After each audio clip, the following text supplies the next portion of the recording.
संग्राम दल के आवे तो शासन में, जमीन बटेगा राशन में। 12 तारीख को सर बिहार की राजधानी की पटना में भूमि अधिकार महारैली होने वाली करने जा रहे हैं, क्या बताना चाहेंगे इस संदर्भ में? 12 अप्रैल को भूमि अधिकार महारैली जो समता मूलक संग्राम दल के द्वारा आयोजित है, वो ऐतिहासिक रैली होगी।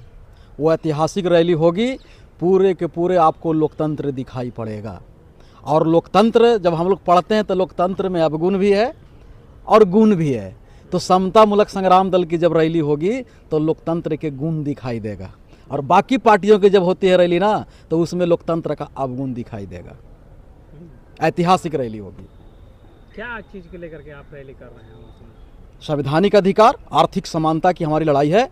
जो बिहार में जब तक भूमि वितरण नहीं होगा तो आर्थिक समानता नहीं आ सकती है। भारतीय संविधान में वर्णित है भूमि सुधार अधिनियम 1950, जिसके माध्यम से आज नहीं, आज़ादी के बाद ही ज़मीन को वितरण कर देना था। पर यहाँ के लोग जो हैं चोर उचक्के रंगदार ठेकेदार के बल पे ही यहाँ सरकार बनाते हैं, और जब सरकार में बैठते हैं तो उन्हीं के लिए काम करते हैं, गरीबों के लिए कोई काम नहीं करते।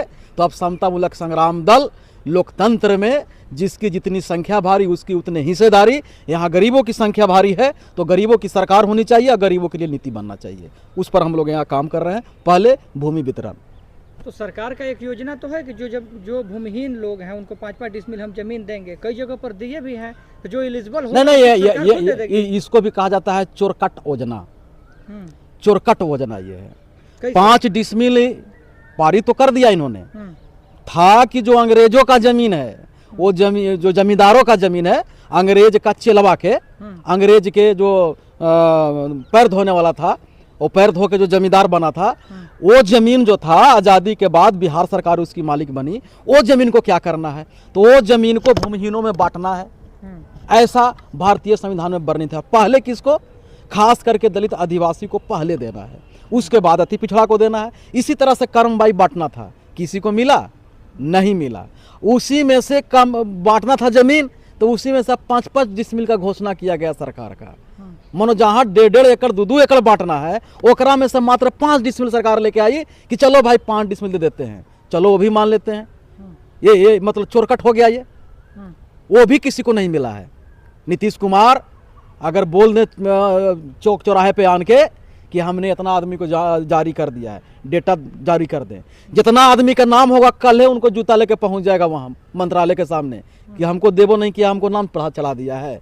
ये झूठा है। ये इन लोग एक भी आदमी को नहीं बांटा है जमीन, और ये जमीन बांटने के नाम पर अभी, और झूठ के मैं प्रमाण दे रहा हूँ ना कि अभी सर्वे आई है, सर्वे करेंगे, जिसको जमीन के बांटे हैं उसके नाम से करेंगे। ये उसके लायक नहीं होगा ना, जो लायक होगा उसको सरकार खुद दे देगी कि आप दिलवाइए। अरे कहीं नहीं दे रही है, हम लोग दिलवाएंगे लोकतंत्र में।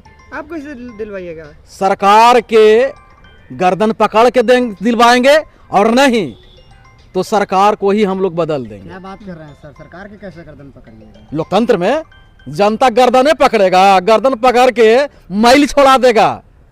वो लोकतंत्र में पावर है जनता को। वो राजा समझता है, कहाँ बैठ गया है जो राजा समझता है? यहाँ का राजा जनता है। जनता तुमको वोट देके नौकर चुना है, मुंशी हो मुंशी तुम। हिसाब किताब करो बढ़िया से, हिसाब किताब नहीं करोगे तो यहाँ के लोकतंत्र में जनता मालिक है। गर्दन नहीं छोड़ाएगा, गर्दन तो छोड़ाएगा कि जनता उसको खेत के भगा देगा। इस तरह विवादित बयान देके आप भूमि दिलवा दीजिएगा? आप ऐसे अपने लोगों को क्यों भड़का रहे हैं? नहीं, भूमि अगर नहीं देगा तो हम कह रहे वोट से सरकार बना लेंगे। यहाँ के गरीब गुरबा लोग वोट देगा संग्राम दल को। संग्राम दल सरकार में आएगी, भूमि सुधार लागू होगी। जितना भूमि से संबंधित कानून जो लंबित है, चाहे चकबंदी हो चाहे भूमि सुधार हो, वो सब लागू होगा और सभी को यहाँ अपना काम होगा। राशन की तरह का जमीन बंटवाइएगा? वायदा है संग्राम दल के आवे तो शासन में, जमीन बटेगा राशन में, एकदम बटेगा। राशन कहाँ जाएगा सर? है नहीं, हम कामी आदमी है, हमको काम चाहिए और अपना काम चाहिए। दूसरे के जमीन में काम करेंगे मजदूर होंगे, अपन जमीन में काम करेंगे तो हम मालिक होंगे, हम मालिक बनेंगे। तो आपको लगता है कि आपका समाज आपको वोट दे देगा? चंद्रशेखर रावण है यहाँ पे, उनकी पार्टी आजाद समाज पार्टी लड़ रही है, बहुजन समाज पार्टी लड़ रही है, आपको वोट देगा लोग? कैसे आपको लोग वोट देगा? हम यहाँ शासक बनेंगे इसलिए वोट देगा। जहाँ उन लोग भांज जहाँ के शासक बने वोट नहीं दिया, भांजपुर में उनका कैंडिडेट लड़, अरे तो यहाँ उनका कैंडिडेट लड़ा रहे हैं, लड़ाने दीजिए। यहाँ शासक बनने की लड़ाई नहीं ना है। देखिए यहाँ अंबेडकर जी के नाम पर दुकान नहीं चलेगा, टिकट बेचे वाला दुकान बंद। यहाँ समतामूलक संग्राम दल अंबेडकरवादी सरकार बनाएगी। आप ही का समाज का लोग नीला झंडा लेकर के भीम आर्मी जय भीम करते हुए भीम आर्मी की रैलियों में जाता ठीक है, वो अनजान है, कर रहा है। जिस दिन पता चल जाएगा कि अब बिहार में भी अंबेडकरवादी शेर पैदा ले लिया है, वो सबको आ जाएंगे शिकार करने। कैसे शेर अपने आप को कह रहे हैं? आपको लोग दलितों को बांटने वाले कहते हैं कि अपना पार्टी बना करके वोट कटवा नेता है। वो देखिए सब क्या कहा, कांसीराम साहब वोट कटवा थे, वाहन जी वोट कटवा थे, मनोज रामदास अठावले वोट कटवा। जितना दलित नेता जब क्रांति करने के लिए आता है, सभी को वोट कटवा कह के अपमानित किया जाता है। अब वोट आएगा, साबित हो जाएगा। आप लोगों का एक बहुत बड़ा कमजोरी है कि नारा दे देते हैं कि हमको हुक्मरान बनना है, हुक्मरान बनना है, और वोट है ये नहीं है, एमएलए है ये नहीं है, आप कहते हैं कि हमको हुक्मरान बनना है। ये कहाँ से आंकड़ा कह रहे हैं कि वोट नहीं है, हुक्मरान बनना है? तो केकर वोट है? केकर वोट है बताइए? कौन ऐसा आपको दिमाग दिया है कि वोट नहीं है? बाबा साहब ने वोट का अधिकार दिया है, जो सभी का वैल्यू एक है।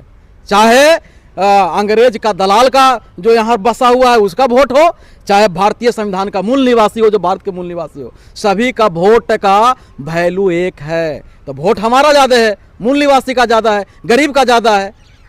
सर यहाँ तो दलाल है ही नहीं कोई, आप दलाल किसको बोल रहे हैं? दलाल किसको बोल रहे हैं? जो ऐसा बात बोलता होगा हुक्मरान के, तो हुक्मरान बनेंगे तो नौकर बनेंगे। 11 अप्रैल को प्रशांत किशोर जी भी गांधी मैदान में अपना रैली रखे हुए हैं, उनसे इंस्पायर होकर कहीं नहीं ना आप 12 तारीख को रैली रखे हैं? भैया मैंने कह दिया ना कि उन लोग लोकतंत्र के अवगुण लोग हैं और हम लोकतंत्र के गुण वाले लोग हैं। ठीक है ना? ये आप डिसाइड करिएगा कि जनता नहीं, जनता नहीं, जो लोकतंत्र में पढ़ना है पढ़े हैं, वो कहते हैं पैसा के बात करते हैं। उनकी आय कि लोकतंत्र में पैसा चलता है, बताइए? लोकतंत्र में अवगुण में सबसे बड़ा अवगुण है धन की प्रधानता। ठीक है? और मैं कह रहा हूं कि अगर वो धन खर्च नहीं करेंगे ना, तो बिहार के गली के झिटका भी ये के पीके को कोई पूछने वाला नहीं है। वो क्या कर रहे हैं कि लोकतंत्र के नाम पर धन के खरीद रहे हैं। धन अंपा देखिएगा, उनका स्टेज लगेगा कम से कम 50 लाख के होगा। ठीक है ना? और उनके एक एक लोग सब माइक पूछ लीजिएगा, एक भी आदमी अगर फील्ड में खड़ा करके बता दे कि मैं अपने पैसा से आया हूं तो मैं राजनीति से संन्यास ले लूंगा। लेकिन मेरे रैली में आइएगा, जितने आदमी आएंगे एक लाइन में पूछ देंगे कि कौन अपना पैसा लगा के आए हो। उसमें से अगर एक आदमी कह देगा कि मैं अपना पैसा लगा के नहीं आया हूं, तो स्टेज पर भी मैं राजनीति से संन्यास ले लूंगा। तो उनको सारी सुख सुविधाएं दी जा रही है, उनको सारी सुख सुविधाएं दी जा रही है, तो वो वहां ना जाकर के आपके रैली में क्यों आएंगे? इसलिए कि मैं लोकतंत्र में हूं। मैं देखिए लोकतंत्र के मानने वाला यहाँ लोग हैं। बिहार लोकतंत्र के जननी है और राजतंत्र के मानने वाला। राजतंत्र में राजा के ही सब कुछ रहेगा, घोड़ा हाथी बाजा ढाक सब राजा के, बस खाली झाल बजाने जनता आ जाइए राजा की तारीफ करने के लिए। पर लोकतंत्र में जनता का ही सब कुछ होना चाहिए। तो हमारे संगठन में मंच भी जनता का, माइक भी जनता का, झंडा भी जनता का और भीड़ भी जनता का। अभी जगह जगह पर भीम आर्मी का प्रोग्राम हो रहा है, वहाँ पे सैकड़ों की संख्या में लोग नहीं जुट पा रहे हैं, और आपको लगता है कि हमारे ये भैया भीम आर्मी से काहे हमको तुलना कर रहे हैं? तो जब वो भी तो दलितों का संगठन है, उसमें जब लोग नहीं इकट्ठा हो रहे हैं तो आपके संगठन इकट्ठा हो? अरे भाई, तो भीम आर्मी मतलब समझते हैं, वो अपनी दुविधा में है, नाम रखे हैं आर्मी और हाथ में डंडा भी नहीं है। बिहार में था ना संगठन, सुनिए एक मिनट, बिहार में जानते हैं ना संगठन? बिहार में था एमसीसी, बिहार में था संग्राम समिति, बिहार में था बहुत तरह के नक्सली संगठन। देखते थे कितना सामान लेके चलता था, दिन में चलता था घूम के।